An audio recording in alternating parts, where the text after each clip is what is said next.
I think we'll get started.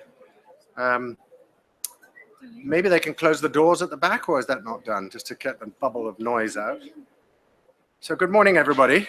Thank you very much for coming along to this side event this morning on delivering climate action and sustainable development through a landscape approach. My name's Andrew Mitchell. I'm the founder of the Global Canopy Program in Oxford, which is an NGO that works on climate and forests and landscape financing systems. And we've been operating there for about 16 years. Some of you may know us in the negotiations because of way back in the Little Red Book days, and we produced many more since then. But we have been working with our friends on how we deal with the question of the development of landscapes in a sustainable way. Now, this is a dilemma for many governments because you're faced with the task of maintaining and increasing economic growth, and in the context of this convention, at the same time, reducing climate emissions. And this is often quite a dilemma for governments, depending on the rate of growth that's been looked for and the level of sustainability that exists and so on. Well, we're going to be looking at this in the context of tropical landscapes. And landscapes are an enormous opportunity for this convention. Approximately 15% of emissions are coming from, somewhere between 12 and 15, from the burning of conversion of tropical forests, which when they are burnt releases a lot of CO2 into the atmosphere. But if you also include agriculture and the emissions coming from agriculture, that pushes it up to somewhere closer to between 20 and 30%. There's still a lot of debate over the exact figures, but it's a lot. It's very large. And of course, it's important not just to think about the emissions, but to think about the mitigation opportunity. And this is also very large in landscapes, particularly in the next 2 decades. Papers differ on this, but you can find papers that will say that almost 50% of what's needed over the next few decades could be delivered by stabilizing the emissions from forests and landscapes. And that's because when you burn forests, you release the stock of carbon. You also destroy probably the largest CCS system on the planet. That's carbon capture and storage, because they capture about a gigaton of carbon a year for free just by standing there and doing their thing. Then if you take into account agriculture and making the production of food more sustainable, plus the planting of new trees, such as the Bonn Challenge has called for, you get to a very large mitigation opportunity indeed.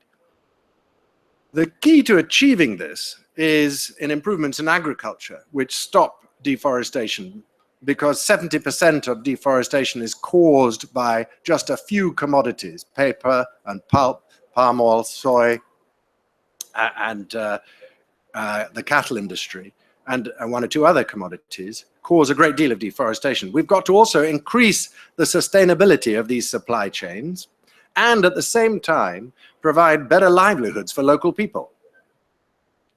So what do we really mean by a landscape? That's another thing we could spend all day arguing about that, but we're not going to, because I'm just going to tell you to look at a book which is called the Little Sustainable Landscapes book. And if you want to know about landscapes and how you can find ways of framing them and making ministries work together across landscapes, you should download the Little Sustainable Landscapes book, published by a consortium of experts in that field, and you can get it in Bahasa Indonesia, I think Spanish, or is it Portuguese? I think Portuguese and English. Just Google Little Sustainable Landscapes book and you will find it, or go to the GCP website. Now, for us on this panel, we're looking for an economic logic among trade-offs in produce and protect frameworks in tropical forest landscapes. What is that economic logic that could work and operate at scale, not at a project scale, but at a whole landscape? Today, we're going to look at 3 components of this economic logic with a focus on Latin America. And hopefully, if Bakantura arrives, Bakantura, you're here. Great. Well, you should come up and sit with us when you're ready. I'm going to introduce the panel very soon.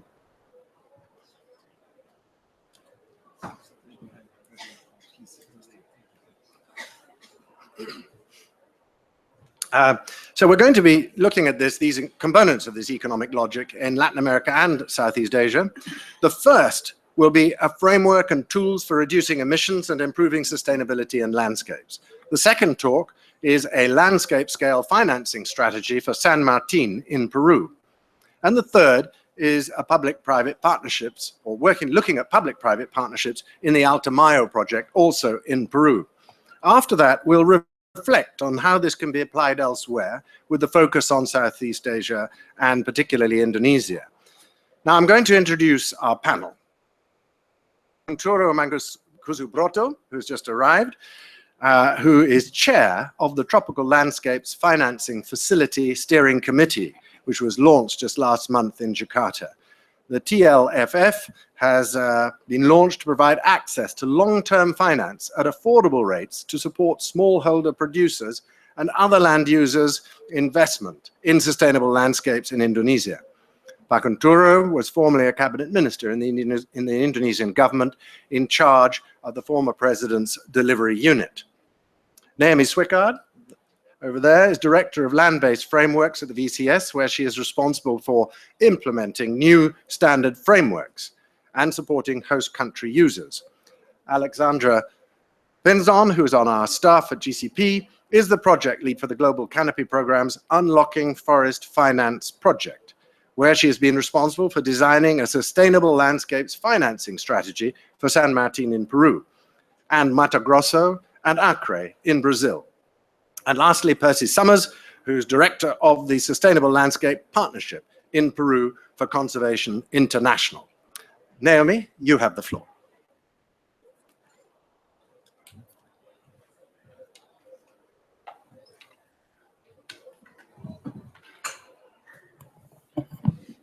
Thank you very much, everyone, for joining us today.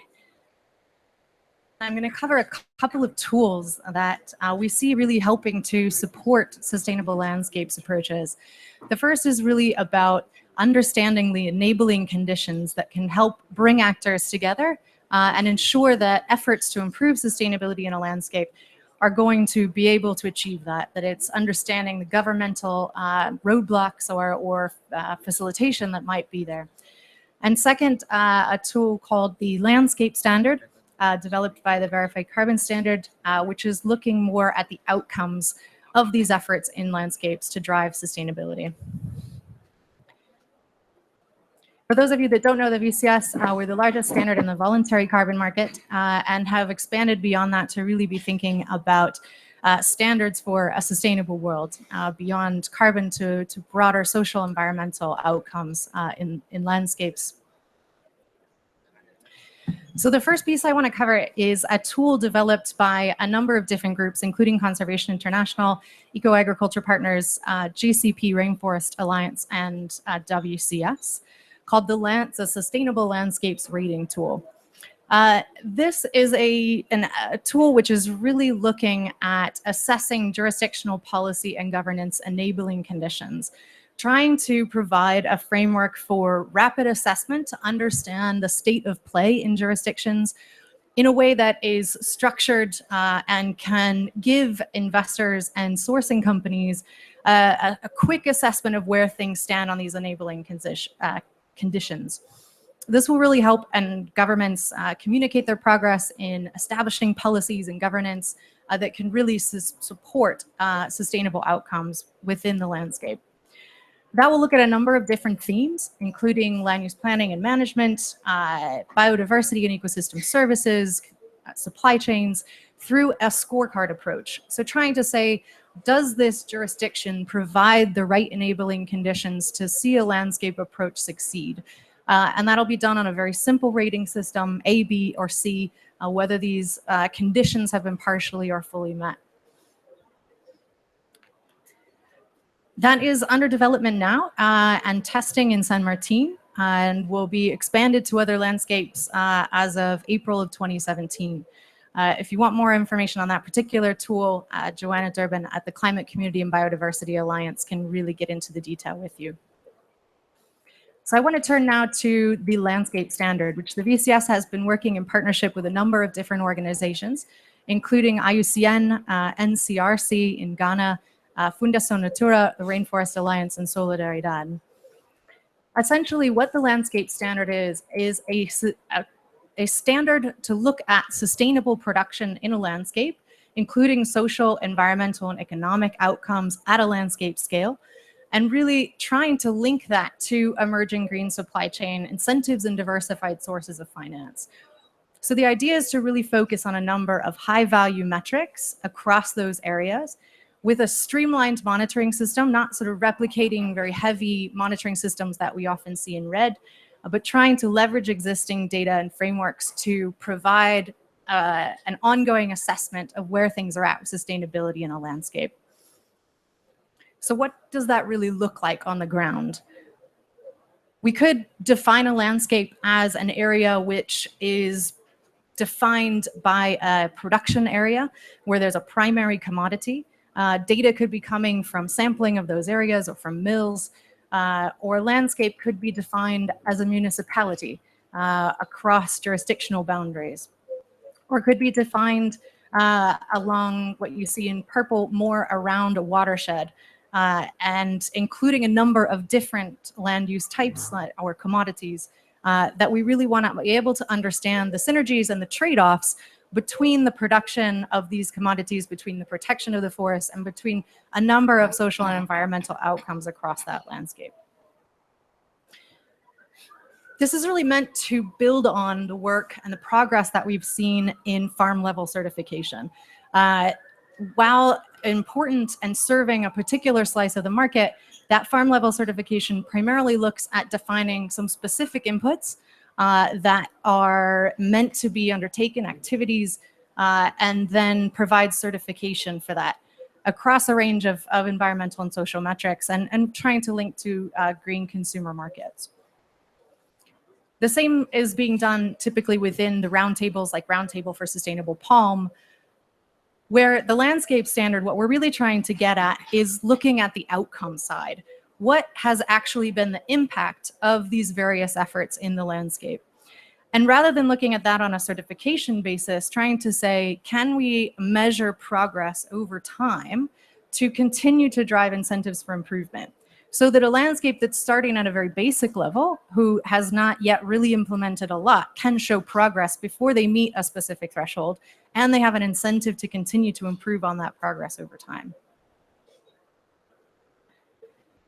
Essentially, we see a number of challenges at the moment. The need to scale up sustainable production and improve farmer livelihoods, and then a lack of sustained finance and market incentives. And we need to be able to analyze the different trade-offs in that landscape and link improvements over time to finance.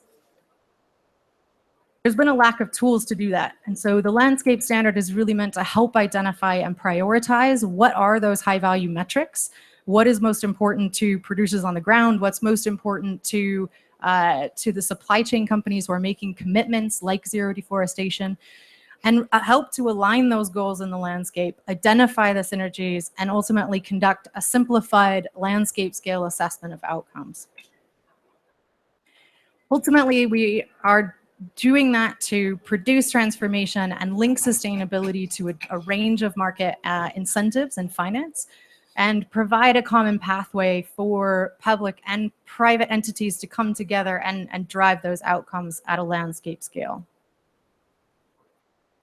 We've been working to implement this in a number of different countries with our partners, primarily in Ghana, Colombia, Peru, and Costa Rica, although as well looking at a number of other opportunities in Southeast Asia, Malaysia, possibly Indonesia, and elsewhere. In Peru, we are looking to collaborate with Rainforest Alliance and many others on the ground, including government agencies like CERFOR and MINAM, and look at landscapes starting out from commodities like cocoa and coffee, and to really build this framework from the ground up to understand what are the important metrics of sustainability to those actors on the ground, how can they be measured in a really streamlined way with existing data sources ideally, and we'll be doing that effort of piloting at the same time as developing the framework to ensure that it matches the opportunities in these places with a range of commodities across countries, so that ultimately we have a framework that can function in any landscape and any commodity. Thank you. I'll leave it there.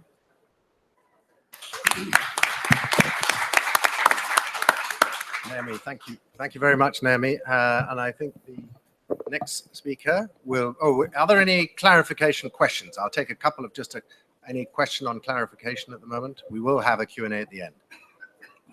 No? Okay, so Alex, it's over to you.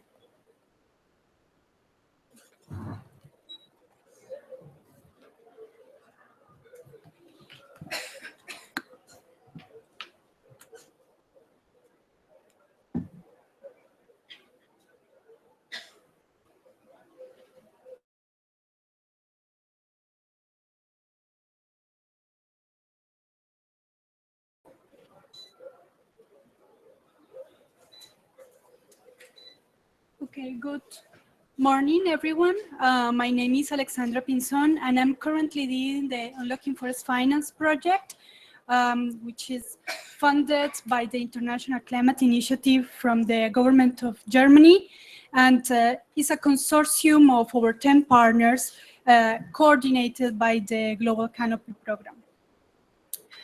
So, first, briefly, why financing sustainable landscapes and what's the opportunity we see in sustainable landscapes? Well, those provide opportunities at 3 levels.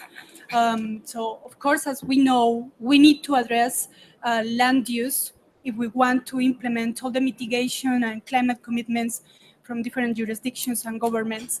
But also, implementing sustainable landscapes provide a huge opportunity in terms of overcoming poverty and achieving other sustainable development goals. And they provide an incredible opportunity for private investors when proposed in the right way.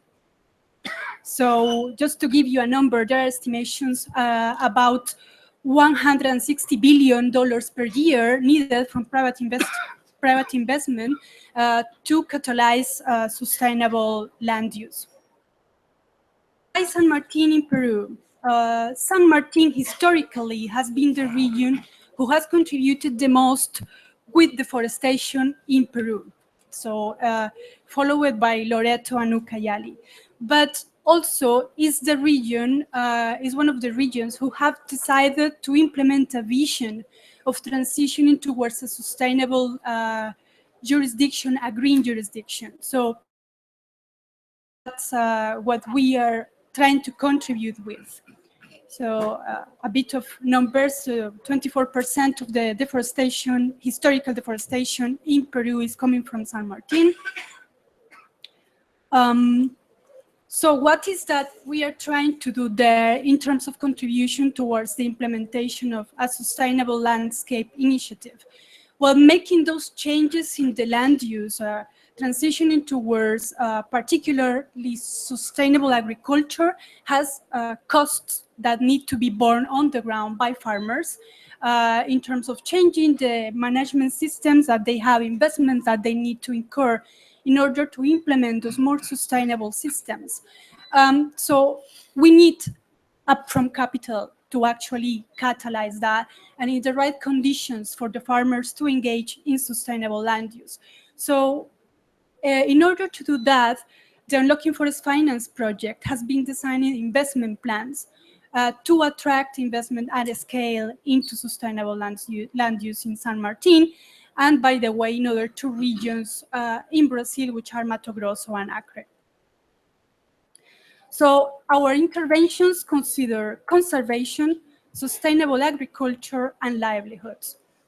The nature of the interventions will prove differences in terms of how do you fund them, but that's something we will discuss through the presentation. So in conservation in particular, discussing with our local partners, ERISA, who are working in San Martin, liaising with the government and with different stakeholders, what we found is that there is as normal in developing countries, there is a financing gap for conservation units. So the idea of the intervention that we propose is a 10 years investment intervention that will strengthen from the financial point of view for conservation areas that are located in San Martin. these areas that we are going to intervene, given if we manage to get the funding, cover 43% of the protected territory of the region and 21% of the area of the region. So that's our estimation of the cost is around $53 million to strengthen financially and increase the monitoring and surveillance capacities in these 4 protected areas over 10 years. So that's in conservation. In sustainable livelihoods, we have focused on indigenous populations. So normally, these people in San Martin particularly are very vulnerable, and they depend heavily on the forests and the different ecosystem services that they provide. But those forests are also threatened by invaders and illegal logging and this kind of threats. So the idea is to provide indigenous populations with better tools to protect the forests, but also to help them get land titles, because there is a significant percentage of indigenous communities that have not been granted their right to their lands, and that of course impairs their ability to protect them. And the idea is also to help them to implement sustainable life plans that help them to live better off their resources. So we are talking about $8 million for a 5-year intervention to help these indigenous communities in San Martin. And then we go to sustainable agricultural production. What we want to catalyze there? We want to hold the farmers in their land so that they don't keep expanding into the forests. For that, we need to ensure that they can produce sustainably in the long term in the same patch of land, which, given that most of the land in San Martin is kind of considered traditionally for forests, is difficult and needs a lot of training and assistance to ensure that the farmers are implementing the right practices to keep the productivity of the soil and keep the ecosystem services that they provide. So that's part of what we want to achieve there, but also we want to increase productivity and so that they can meet demand without expanding in terms of area. So we have identified specific interventions in 7 agricultural products that are key in San Martin, either because they are economic powerhouses and they belong to the economic strategy of the region, or because they belong to the incentives that they want to create to promote native production, or because they belong to the food security agenda. So these are the seven interventions that we're going to make. They distribute between expansion and productivity. So expansion means implementing best practices in new areas. The idea is to restrict those new areas to meet the economic and ecologic zoning of the region so that this expansion doesn't happen in forests. And for that, we have been designing a quite detailed system of safeguards that are going to be linked to the deployment of financial resources. And productivity means taking existing production areas and change the practices so that they can increase productivity in a sustainable way, reducing the load of toxicity and all the rest of it. So overall, we are aiming to intervene over, if the full transition is implemented in San Martin, we're aiming to intervene over 104,000 hectares of agricultural land, potentially benefiting over 21,000 families. And we are talking about a capital requirement of $88 million who would be reimbursable, complemented with around $6.5 million that will not be reimbursable. So the idea is that the reimbursable portion is going to contribute with loans to the farmers that they will need to pay back at at rates that are incentivizing the transition to sustainable production.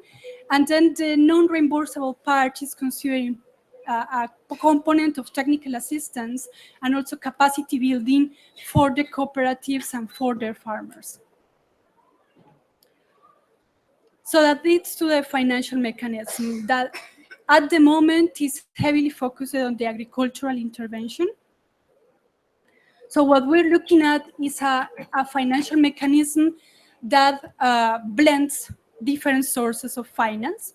So you have donor governments, climate finance, international cooperation, and multilateral banks. They can provide different types of finance into this mechanism. So concessional credit that effectively has the impact of lowering the interest rate when you blend it with normal finance.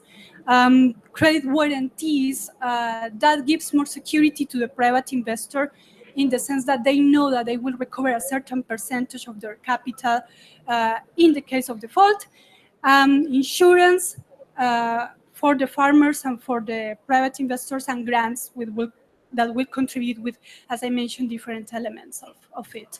And the idea is that the resources will go via credit to microfinance institutions, to processors, or directly to the farmers in the case of the agreement that we have with Agrobanco to pilot this financial mechanism. Part of the resources need to go to technical assistance and the implementation of the safeguarding strategy that we have, that is essentially linking the resources to the implementation of the safeguards and the codes of conduct on the ground. And then there is potential to generate also result-based payments as a result of the implementation of this. So what are the benefits? We have benefits in 3 areas. So we have, according to our data, all of the interventions in San Martin have positive expected financial returns in terms of the benefit of transitioning from the current pattern of agriculture in these different production sectors to a sustainable pattern of agriculture. Even if you consider that the cost could be higher for the more organic practices, the productivity gain will compensate for that. Sorry. And in terms of carbon emissions, we have estimated just for this agricultural intervention, we expect to save 1.3 megatons only of avoided deforestation via coffee, for instance, that will be renewed the plantations that were affected by rust. And that means that the farmers will have less incentive to move into the forests and abandon the areas that have lower productivity. And on top of that, we have 0.7 megatons of carbon that will be saved by implementation of agroforestry systems on the ground, plus a spare land of over 18,000, almost 19,000 hectares that could be reforested. In terms of employment, we have estimated that we could generate over 54,000 new jobs and increase the technical capacities on the ground for over 21,000 families. So the next steps in terms of the implementation of this financial mechanism are to pilot it, which is something that we're doing jointly with Agrobanco, and we are with our local partner, CEDISA, on the ground. We are defining how are we going to implement the safeguards on the ground for this financial mechanism, how are we going to select the farmers, and how are we going to link very specifically the implementation of those good practices on the ground with the financial mechanism. That's, I think that I did 10 minutes.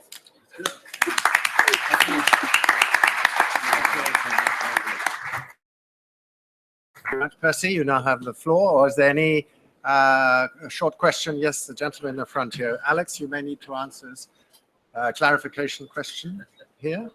What is your question, please? If you could state your name and who you represent first, please. My name is I represent the Government of Peru Forest Development Authority. We are highly interested in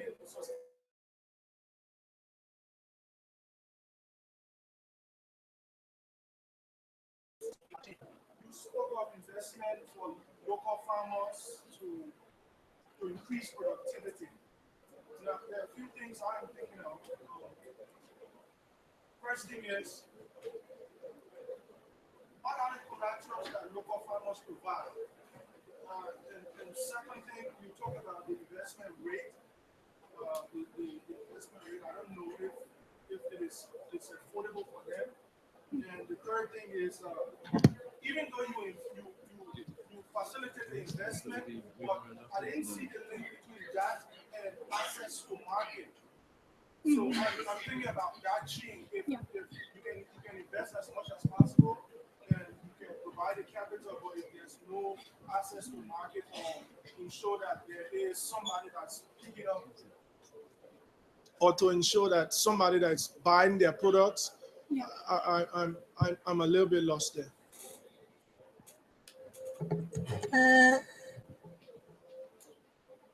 Okay, let's see if I remember all your questions. Regarding the affordability of credit, the credit product that we are trying to implement in San Martin. Well, those that I present were the internal rates of return of the cash flow for the transition in each of those interventions. So in that sense, is positive for the farmer to invest in this. They will be better off. In terms of the affordability of the loan itself, we have been chatting with farmers regarding the things that we want to do with Agrobanco, and they agree it's affordable because, of course, you cannot design a financial mechanism and then go there to realize that there is no uptake of finance. That's point. Process that we are going through together with the bank, who is interested in funding this. So we are designing a credit product that works for the bank, but also works for the farmers. And according to our workshops with them, it's something that they can afford. So what we're defining is the process of, okay, we need to make sure that this instrument and these resources are used for the things that we are promoting here. So that's the important bit, I think, linking the safeguarding with the financial instrument. Can you remind me? Okay.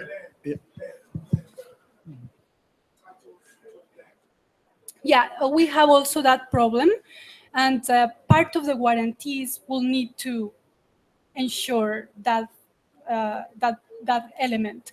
But also, we have discussed with the bank the potential of, okay, there must be certain threshold under which you could relax a bit the requirement in terms of land ownership, as long as there are certain parameters that are met in terms of, okay, there is no land ownership because it's sitting in a protected area, right? Well, that's something that we wouldn't want to fund. So that's part of the discussion we are going through. We need to move on, but there is a lady who's been waiting patiently. A short question, and then we must move on. I'm Frederic Apfel-Marglin, working with CODIPESAM in San Martin. And you listed, the products you listed are all cash crops. And the leadership, the indigenous leadership, has asked me to provide an alternative to slash and burn for their sustenance. And do you consider food security and food sovereignty as part of this? And the other part is CODIPESAM, who represents all the indigenous organizations in San Martin, is very concerned that they would like to have control of the funding, because in the past, when it goes through the regional government, all kinds of things happen. Okay, I see. Regarding the first question, the restrictions that we are putting in terms of disbursing finance through this product are not related to things like if it's an indigenous group or not. It's more like, where are you located? If you are committing to the practices that we want to implement, that sort of thing is what we're looking at. If we're talking about people or communities who are willing to make the transition to sustainable land use. And if they are willing and want to work with us, then there wouldn't be issue in principle to engage them. And regarding the disbursement of money through the government, I don't envision that happening in this particular credit product. It's something that we're going to manage through the bank itself, which has all the logistic resources and the operational functions to disburse directly without engaging the regional government in that part.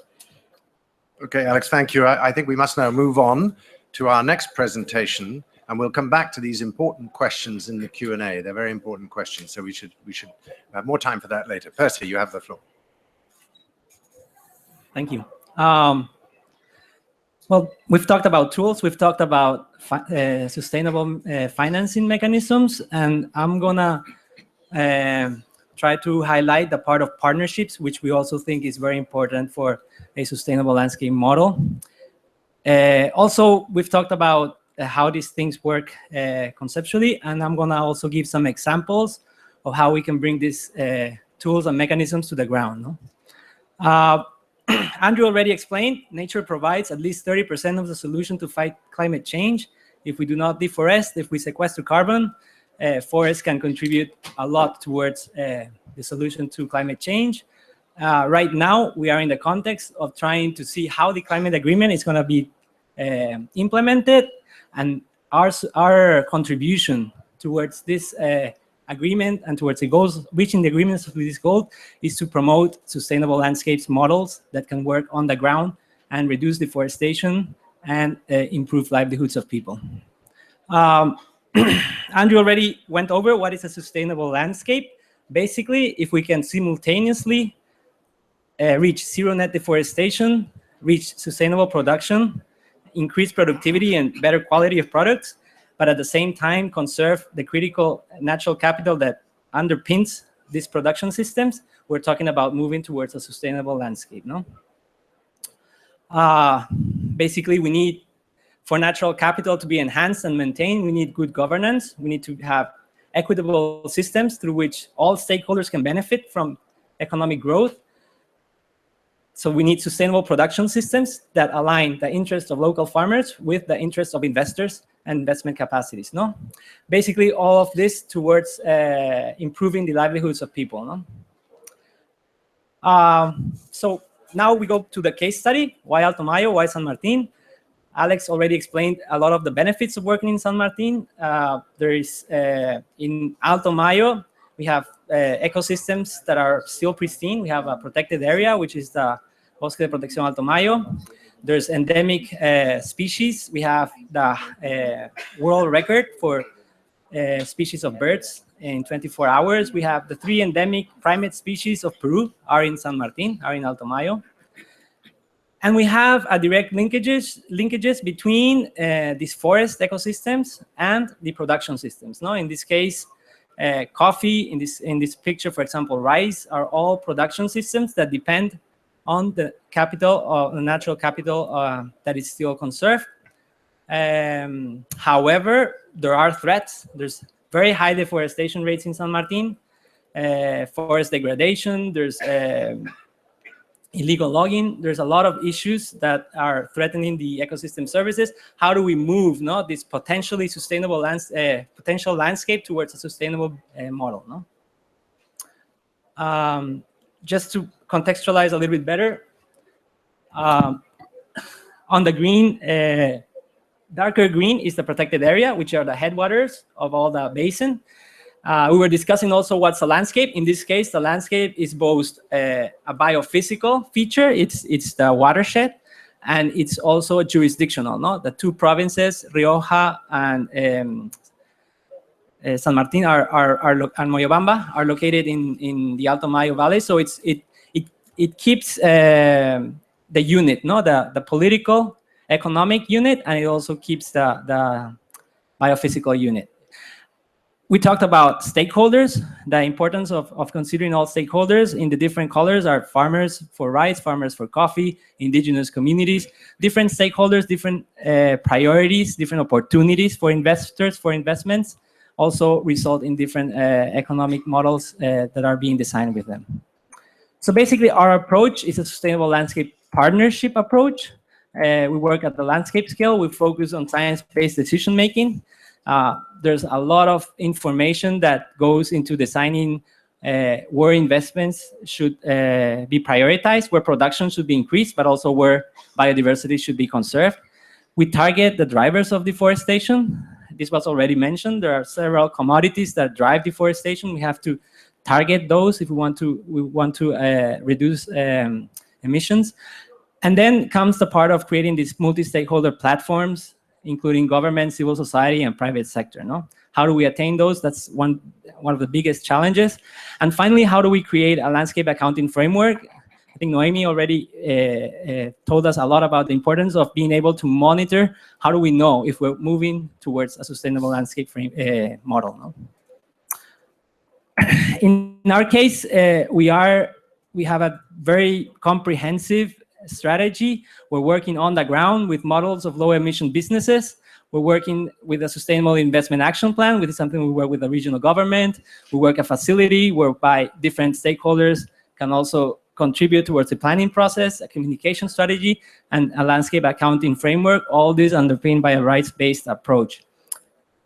I'll touch on all of this. I want to focus more where the partnerships are centered, which are the models of low emission business models, and work with the regional government to establish a sustainable investment, private sector investment office. I'm going to start with private-public partnerships. The first example we have is Disney contributing towards the to CI, so that we have an agreement signed with the Park Service to co-manage the protected area.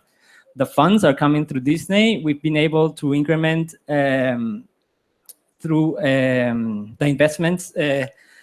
For example, park rangers, we used to have 4 or 5 park rangers. Now we have more than 30. There's lawyers, there's environmental engineers. There's a whole team of professionals that now can work at the Park Service. There's 1,500 coffee farmers that were already living within the protected area before the park rangers ever arrived to that protected area. So there's direct threats inside the protected area, which is a very big challenge. The funds from Disney provide the means through which we sign conservation agreements with these farmers.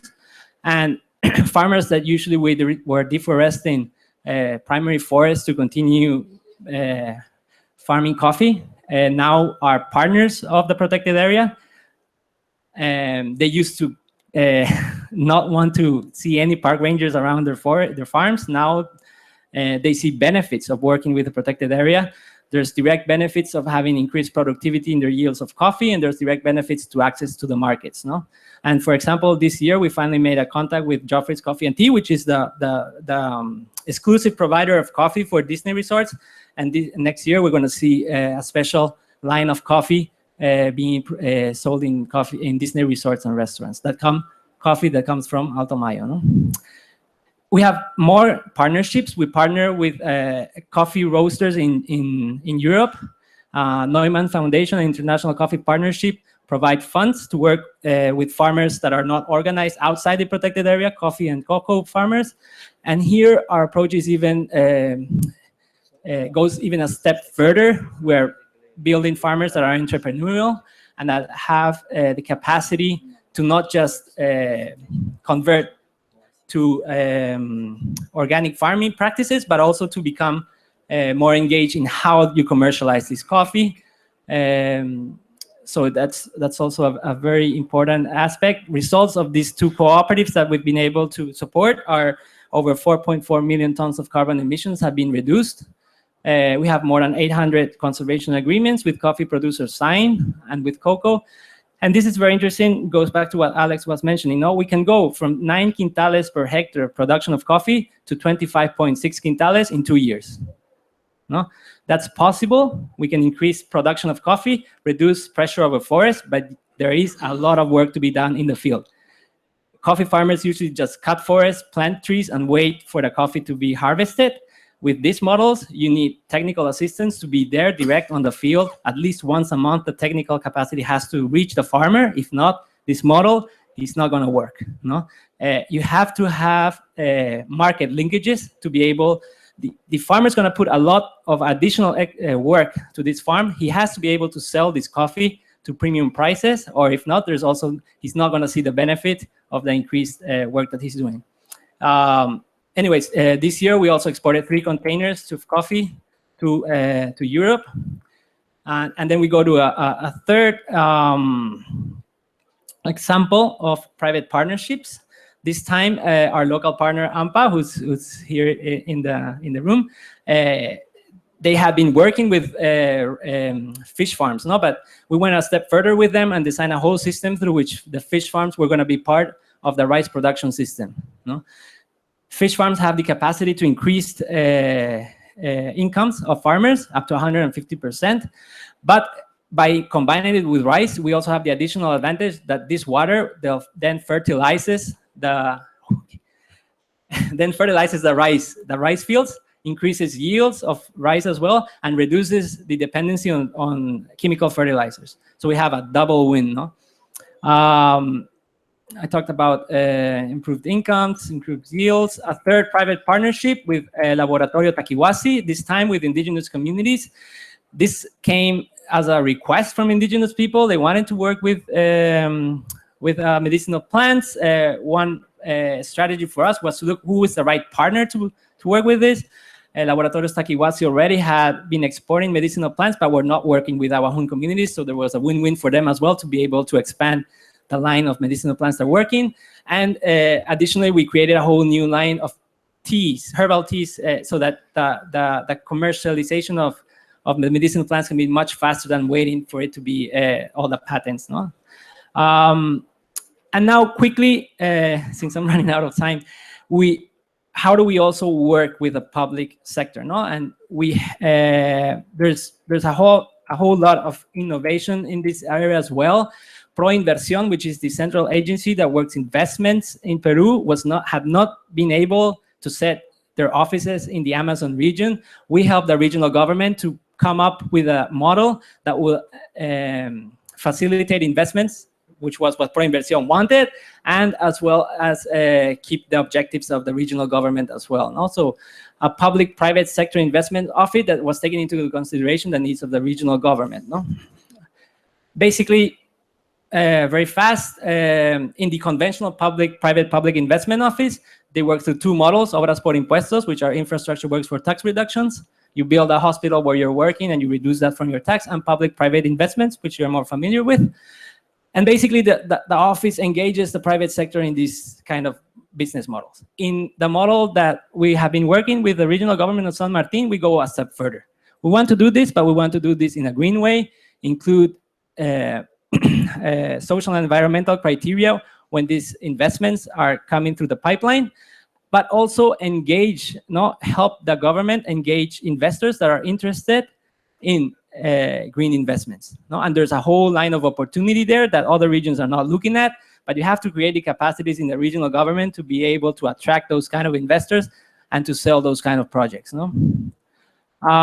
And lastly, I'm not gonna spend too much time here, but it's basically you need to monitor this. No, if you want a landscape to be comprehensive and include all aspects of, if you're moving towards a sustainable landscape model, you have to be able to have indicators that measure if you're moving forward with your natural capital, you're reducing deforestation, you're reducing emissions, you're helping conserve habitat of critical species. No, that's your natural capital. You have your production. You want to be able to increase yields, no, and reduce. And then in human well-being, you have to be able to also have indicators that measure if the people are getting equitable chances of engagement, and if you're actually moving them out of poverty. No, if these efforts are actually helping people on the ground. The landscape accounting framework is a monitoring framework. It's adaptable, it's flexible, it uses data that is public, so it's replicable. But yeah, I see a lot of opportunities to also engage with our partners in this. Naomi was explaining also another framework, which I think aligns very good with this. Yeah, that's it. Thanks. Thank you. Thank you very much. I'll take one question if there's a clarification question only. No? Good. So I would like now to invite Pak Kunturo to make his remarks and reflections on how some of what we have heard might be operating in Southeast Asia and Indonesia. Pak Kunturo, you have the floor. Thank you so much, Andrew. It's a great pleasure and honor to be invited in this very prestigious forum and very important. Thanks for CI and Global Canopy. Thanks for our friend from Peru and also this wonderful audience for their patience. As already mentioned by Andrew, that I'm now the chairman of the steering committee of the Tropical Landscape Forest Financing Facility that was just launched 1 month ago. So I'm not here to give you a presentation on how we did so far. We are still in the early stage of exploring something new for Indonesia. But listening to what's happening in Peru, I like to thank and like to congratulate our friends from Peru that they are much more advanced in implementing this kind of things. Well, first, the background. Every nation have their political system. This political system is actually the very fundamental thing that we have to study before we step further. In our political system, forest is owned by the state. So you cannot own any forest. But in the year 2011, we start to introduce the land tenureship, forest land tenureship, knowing that basically Indonesia as an archipelago, the poorest people live along the coastal line, and in the mountain. And when it comes to people living in the mountain, in the forest area, we have to consider around 33,000 villages, and in total around 25 to 30 million people. So it's a lot of people living in poverty in those regions. So when our president of the Republic of Indonesia, President Yudhoyono, signed the LOI with our friend from Norway in 2010 for the implementation of RED Plus program, the president asked me to chair the National Task Force for RED Plus program, and immediately I implemented that scheme in Indonesia. Only after 1 year I realized that things will not work because our political system that's reflected in our government is difficult to manage this kind of things in which you have silos between ministries in the cabinet. You have the Minister of Environment, you have the Minister of Forestry, you have the Minister of Agriculture, you have Minister of Small Scale, and you have Minister of Cooperatives. And sometimes between ministers, they're competing each other. I have to excuse my friend who was the Minister of Environment some 10 years ago. Our approach changed abruptly. Since at that time I realized that when it comes to emission reduction, deforestation, we are dealing with poverty. So that is the crux of the problem. Poverty alleviation. If you don't touch this crux, then deforestation will be there all the time. That is our experience. So our approach is basically beyond carbon. It's not only carbon. It's about poverty alleviation. Now, we come up with another issue, that is, how do we finance this? We cannot rely for the funds coming from Norway, from our very close friend, Norwegia, $1 billion US. Because if dealing with this kind of program in a huge archipelago like Indonesia, we are talking about 100 billions of US dollar. So for sure, we cannot rely on this. So after trying to experiment with this RED Plus program, we set up a national agency. And well, as democracy, look at what happened in the United States. In Indonesia, there's a change in the government 2 years ago. And then in a sudden, RED Plus program become not the priority. The National RED Plus program agency was abolished immediately after the new president came to office. Very sad, but that's it. We live in a democracy, we accept democracy, we have to accept that. Well, that's the reality. Now we have to come up with a different approach. Well, the government, the bureaucracy have their own approaches. I'm not dealing with the bureaucracy anymore. I'm a free man now. So I'm with the idea on how to make use of the private funds coming from the international, from the global. How do we make use of these funds?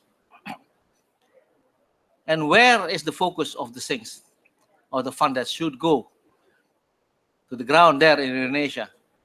We selected palm oil. Why is it so? We are dealing with 1.6 million family of smallholders. The definition of smallholder palm plantation in Indonesia is a little bit strange. It doesn't depend on the hectareage, but it depends that one family can manage that piece of land. So it varies from 1 hectare to 5 hectares to 3 hectares, depending on how many kids they have. So if they have many grown-up kids, then they can have maybe 8 hectares. So that's the definition of the smallholders. And they are the poorest people. So we come up with this scheme in which we try to blend the commercial soft loan coming from the international and the development assistance. And we combine also the one on the ground there, the smallholders, coordinated by either cooperatives or by company. Because when it comes to palm oil, everything depends on the mill. If there's no mill, then there's no use to have a palm plantation. So everything will depend on the mill. And who will own the mill or manage the mill? And that is the source of the problem. So we combine all this. And if we have to replant palm oil, then it will take at least 5 years before the first harvest.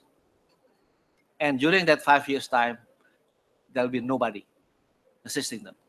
From poor, they become poorer. We cannot do that. We cannot accept that. So that's why all the capacity building, cooperatives, schooling, education, using the development assistance come in. The commercial soft loan, the interest rate outside is around 1%, 2%. In Indonesia, when it comes to the interest rate that they have to pay with, what do you call it, guarantee, is around 24%. Who can live with 24%? And the tenure is only 5 years, 6 years. So we have to manage things such that we can come up with a scheme in which the tenure can reach to 15 years and is now in the process. And how do we get around 6 to 7% of interest rate? So these are the things that we have in our design already, in our drawing board. It's just been launched last month. And well, I can say this is new innovation. 3 things happening. One is the use of the soft commercial loan coming from abroad directly to the ground in Indonesia. The combination of commercial and development assistance, and on the ground as well, the cooperation, the combination between CSO and the cooperatives or the companies to manage the funds that coming from somewhere outside Indonesia. By doing this, we cross all the bureaucratic things. And one thing that I like to mention, that we try, not try, this is our policy, not to make use any 1 cent of government budget. Because using government budget makes things much more complicated, such that it's purely commercial, purely private, and this is the first experience in Indonesia. So that's why I'm enjoying so much all the presentation coming from our friends this morning in the panel. I appreciate your things, and I can learn a lot. But I will tell you that things will depend on the detail on the ground in Indonesia. Maybe it can be successful in Peru. We can learn something from you, but maybe we have to do some adjustment before we implement that in Indonesia. That's why I'd like to congratulate you. I'd like to thank you for this. Thank you, Andrew. Thank you, Drew. Thank you very much indeed for your remarks.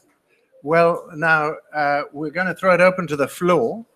We have 20 minutes of questions, time available for questions. If you would be kind enough to say what your name is and who you represent, and if you wish to direct your question to any one member of the panel, or if it's just a general question. And now there are many things that we have covered here. We have a lot of detail in Peru, working at the cooperative level, but also working at the province level. We're looking at standards that work across these sort of landscapes. What kinds of standards? What kinds of MRV needs to be put in place? Issues of land tenure. Sometimes people say to me, money is not the problem. There is money, but we can't get the money to flow into the landscapes. And who should be dispersing these funds? Through a bank, or through the government, or through an indigenous community or a cooperative. There are lots of different routes. We've heard some reflections from Pakunturo about how these ideas might be starting in Indonesia in a different political context, but often the problems are the same. The lack of low interest rate, long-dated money, which you can borrow not for 5 years, but for 10 years, because it takes a long time for farmers to change their practices. It's no use just having high interest rates for 3 to 5 years. This is too much of a risk for farmers. So how do we bring this down? How can we use the very large pools of private capital that exist in the world that are far greater than those governments can bring? How can we get access to those funds and make them in a sensible way? But just like you, if you give money to a financial business, you probably would want your money back again in some form. Whereas governments are happy to give grants and they don't want the money back.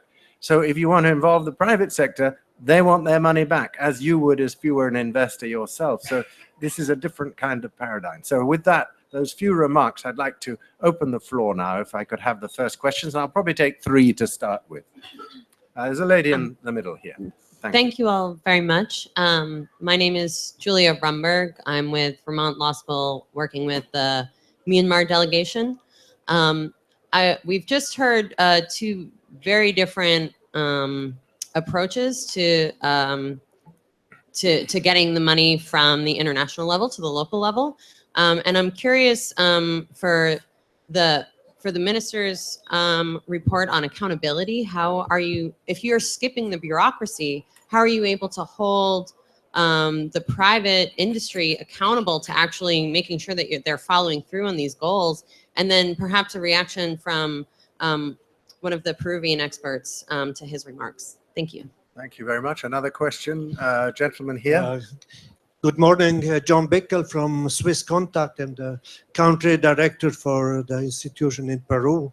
I was just wondering, maybe for Percy, a question, if you come up with loans and on the other side the government gives grants, how you cope up with the difference? How you make it attractive for the banks to give loans when the government sometimes give away free grants? Thank you. Is there one more question? Okay, we'll take those 2. Oh, sorry, just this gentleman in the front here. Hello, my name is Didmus Kwatidza. I work in the forestry industry in Zimbabwe. I just wanted to ask, do you not see a scenario where you are going to be a victim of your own success?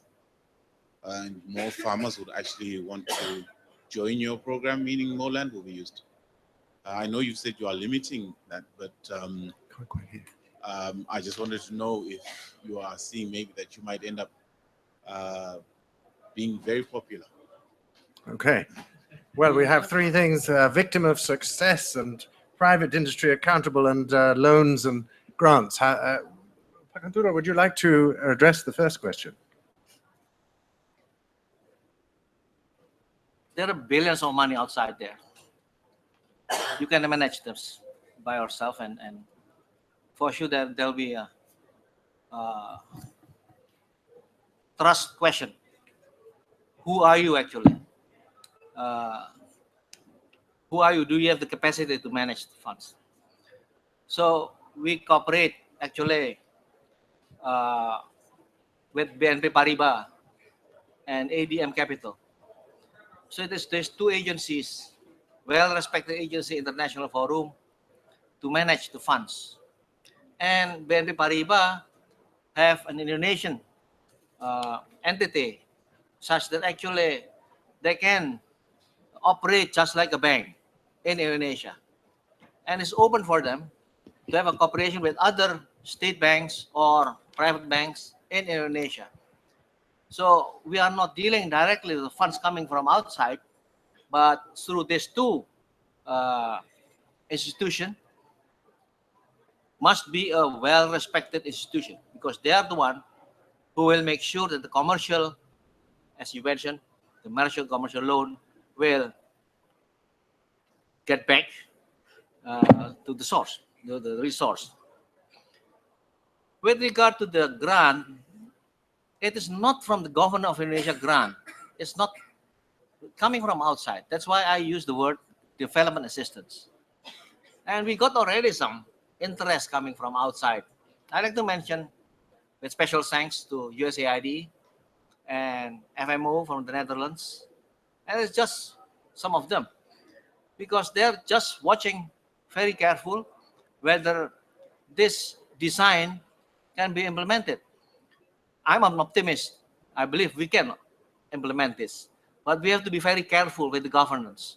So that's why on the ground there should be a cooperation between the CSO, again, well-respected CSO, with the company or cooperatives that can manage these funds. The CSO manages the funds with regard to poverty alleviation, renewable energy that I forget to mention, cooperatives, capacity building, and those kind of things. While the commercial will deal with regard to the replanting of the smallholders. Replanting, make sure that the best seed will be in the hands of the farmers, and etc., etc. So these are the scheme that we are thinking. Thank you. Thank you, Pakanturo. Well, Percy? Sure. I'm going to try to address the two questions in one, but let's see if this works. In my understanding, there has to be different roles, no?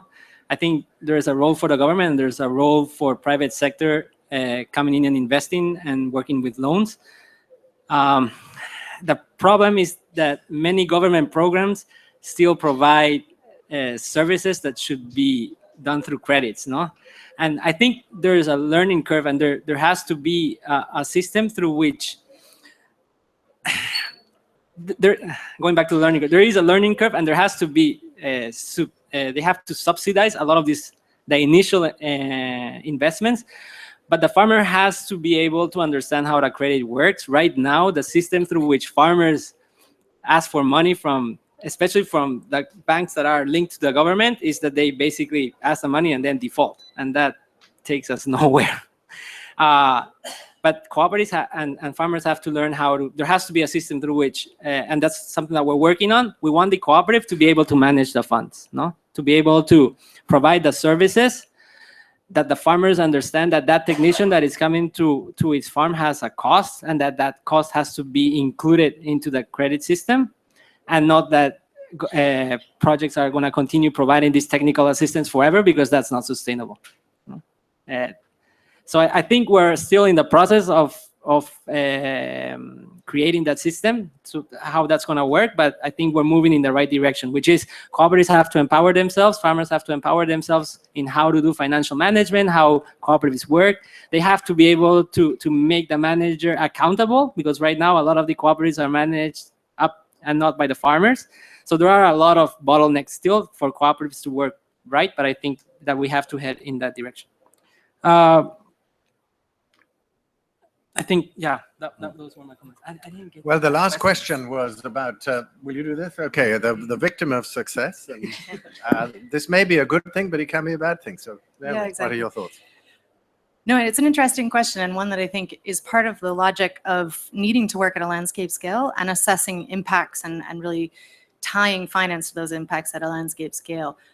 What's been done traditionally in farm-by-farm certification, which is of course very valuable, is it only drives a certain percentage of actors to improve on their actions, because there's only a certain segment of demand where consumers are saying, I want a certified product.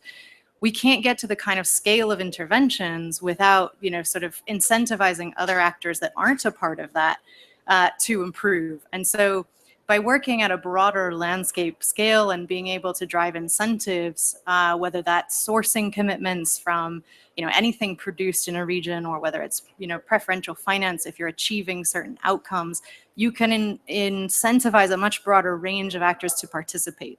And therefore, hopefully, the driving of too much success is actually a very good thing, because you're not bumping up against a ceiling of specific commodity certification, but really then being able to access a broader range of incentives that can function at that scale. Well, we could do another round of questions. There was a lady in the center here who had her hand up. A gentleman in the front. Yes, you asked earlier, sir. So this gentleman, and then another one over there. Thank you. Rosa Maria Vidal from the Governor's Climate and Forest Fund. I'm very, very happy to hear all these presentations. I have been following some of your work in different stages of development. And I think one question that strikes me right now is how to link all these processes in a more comprehensive way. I think all what has been presented is very positive, but I still don't see the coordination. And we are sending a lot of different signals to producers and to governments.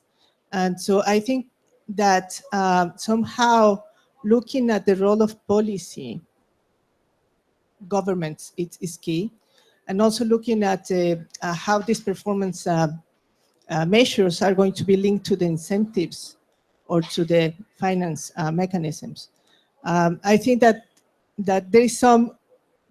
there are little adjustments that needs to happen to coordinate all these efforts. So the question will be, how you see that, if you see that possible, if you see possible to have coordinated policies by the governments, clear incentives made out of performance, and transparent mechanisms for reporting. So if you that possible. Thank you very much. The gentleman in the front here. Thank you very much. My name is Olifile Sefako. I'm one of the delegations from South Africa.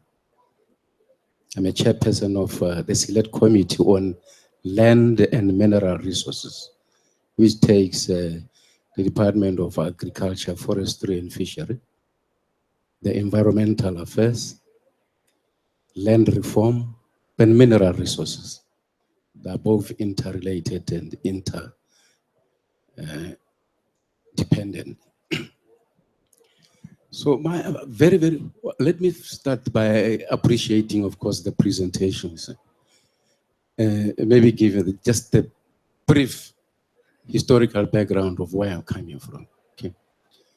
If we get into South Africa, we see a wonderful country which has got the characteristic of developed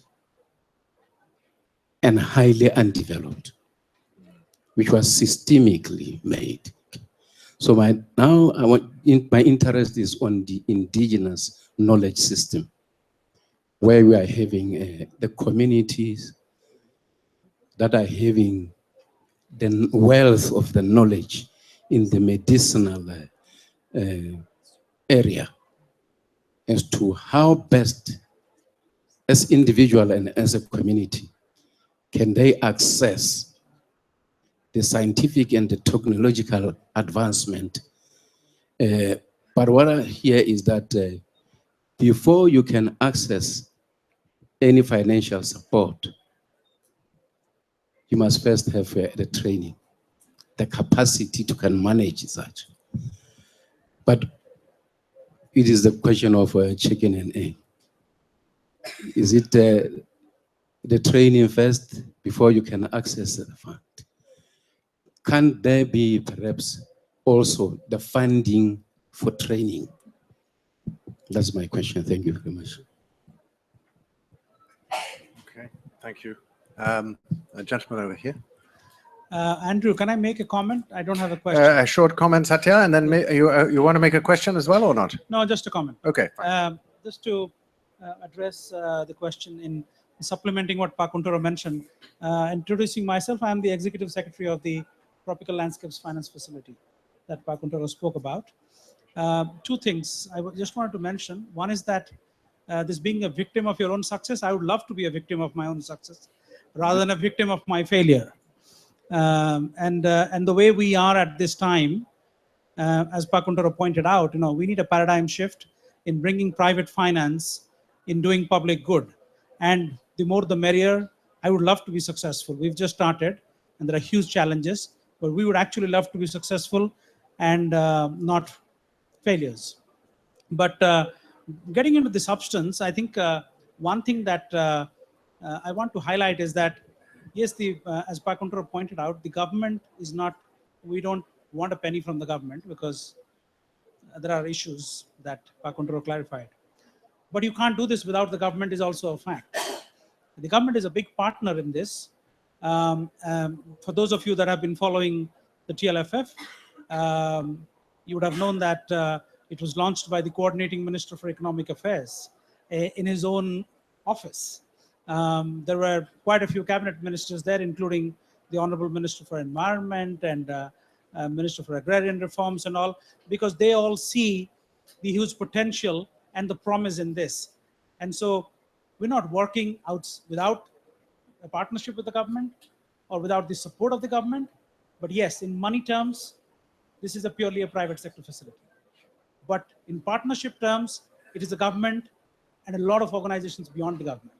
And that's what is crucial to making it work. You can't work in isolation. It has to be an empowering partnership with everybody adding their own little might into making it something that could be a model for, and we saw from the example from Peru, it works. It's a question of scale, it's a question of complexity in different countries, but it's just to learn from each other and bring these ideas to scale in different geographies. And that's what Pak Kuntoro is trying to do. Thank you. Thank you, Satya. So we have two questions to answer. Would anyone on the panel like to answer one of those questions? Naomi, would you like to go with the role of policy, perhaps? A bit of coordination. A bit of both, yes. Go ahead. Yeah, thanks, Rosa. Those are great questions in terms of coordination and the link to policy. At least from our perspective, the development of the landscape standard is going to be a very multi-stakeholder process with a global advisory committee from groups working on these issues, and then in each country working to develop a local advisory committee that has government and other organizations working on this, civil society groups, et cetera, so that we make sure that it is well coordinated. And, obviously, I think, we're all working on similar initiatives in similar places and have to ensure that that coordination is in place. In terms of the government link, I think the tool that I mentioned from the Climate Community and Biodiversity Alliance is a very interesting one, because it's meant to really look at the enabling conditions that is really where government can play their biggest role, ensuring that the policy isn't self-contradicting and driving incentives in the wrong direction, ensuring that, where government is trying to go in terms of their definition of sustainability aligns with the different efforts that we're all doing on the ground. And so that tool could help understand the policy landscape in a jurisdiction which is then complementary to the efforts of organizations really implementing efforts on the ground, and complementary to the idea of a framework like the landscape standard, which can really look at the outcomes and the impacts that that's having. So I think we do all obviously need to do more coordination and intend to do that. I'll just go to this side. Any comment you would like to make? Say something. Echoing what Naomi mentioned, sorry, the San Martin project that we are leading in terms of finance is also an initiative that is coordinating with the local government. So we are aiming, first of all, to have the local government buy in, and we are trying to help governments which are having the vision of becoming green jurisdictions. So that's, I think that's the first step, so that the jurisdiction has the intention to achieve this, but normally they don't know how to do it, and they don't know how to present it in a way that you can get the funding from the private sector. So that's where a project like this comes in. And then in terms of linking with impact, for us that is critical, because we see that there is an opportunity for using climate resources. So for that, you need to ensure that you're having impact on the ground, and that the finances that you're channeling are coming back in terms of zero deforestation, increasing productivity, reduce land degradation, water, and also poverty and all the rest of it. So that's the idea of the safeguarding feedback, the changes that are happening on the ground in terms of impact to investors as well, and to the national and regional governments. So, yeah. Thank you. Could you come back to Sophaka's question on access to training? In this? Sure. I'm gonna give it a name at this one. So we're working with indigenous communities in San Martin. It's something that is a priority for us as well. And I think what I can mention about this is basically that for me it's a step-by-step process, and it's not chicken and egg for me. We have to be able to build something together. No, as I mentioned, for them it was important to work with medicinal plants. So it's important for us to not come and say, oh, we're going to work coffee, but hey, what are we going to work with? What is your interest? No, and then we did a very interesting learning experience about what medicinal plants they had, and then I go back to partnerships. No, our experience was not medicinal plants, but we partnered with somebody who had a lot of experience working with indigenous communities, and who helped us build a whole strategy to working with indigenous communities in this issue of building a business model for medicinal plants. And then I also want to emphasize another point, which is, I think, the hardest for a lot of people, and it's this idea that we have to understand that learning has to go both ways. I think a lot of people are trained thinking that because they have a degree, they're going to be higher above, and I think the attitude helps a lot. If you go with the attitude that we're going to be partners in this, and we go side by side, then you are starting from the right point. But if we start thinking that we have the recipe, or that we have the business model, or that we have how it's going to work, and not try to construct it from them, then from the outset, it's not going to work. Thank you very much. Well, ladies and gentlemen, we are out of time now, so we cannot take any further questions. But I'm just going to ask the panelists if any of them would like to make a short final comment. Arturo? Thank you, Andrew. Again, I'd like to thank Andrew and also CI for inviting me. I learned a lot from Peru. I'd like to mention two issues. One is maybe I'm too strong mentioning that we don't need the government. Yes, we need the government, but not in terms of the budget. Okay? We don't need the budget. We need the government because it's them, the local government especially, who have to support us. Without convincing them, things will become very difficult. The government is there, although they are very bureaucratic, although they are very slow at making decisions, but it's there. We have to respect them. The second is with regard to governance and safeguarding. This is something that is really important. We have to put that as a priority. So that's why we cooperate with BNP Paribas, one of the biggest banks, in the world, and ADM Capital, also a security company. And for sure, they have their own safeguarding system. By having a cooperation with them, for sure, people, the investor, will feel peaceful that the funds will be in the right hands and managed in the right direction as well. With regard to the grant, the development assistance, we have to cooperate with a respected CSO. And on the ground, we have to have a cooperation between the company, the cooperatives, and the CSO. It is the CSO who's going to make use of this grants or development assistance in capacity building and other things to alleviate poverty. Thank you. I appreciate this forum. Thank you, Andrew. Thank you. Pakuntoro, we're very pleased that you were able to join us. Thank you. Any comments from my other panelists?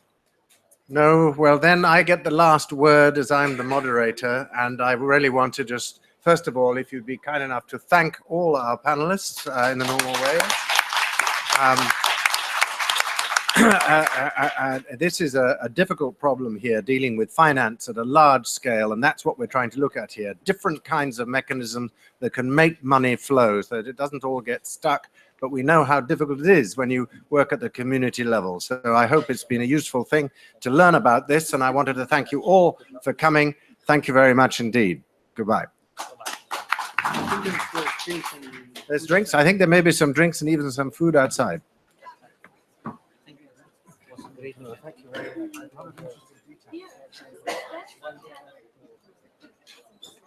Learn more. There's a lot of good detail that can help inform. Yeah. At least we have a reference. Yeah. Framework, landscape framework, some detail of financing mechanisms. I wanted to give you this. You have not seen it.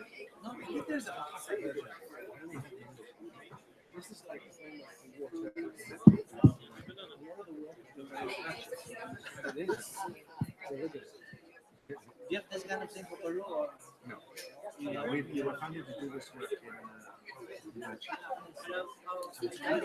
water, energy, food. To get those ministers to talk to each other. You know, as you said, I don't think it's a big problem. So we brought all together in action. It's just a start. Thank you so much. And see you again. Yeah. Very pleased. Yeah. It was a good meeting. Political buy-in. Yes. Now, next thing we need to make a transaction. Yeah. Make the first one next year. Otherwise, they won't believe it. This year. Yeah. Really? Even this year? Really? Well, working with ABM. Yeah. Because the finance, the private sector doesn't wait too long.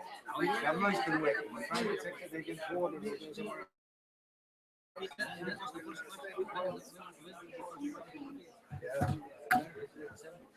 I had a good meeting.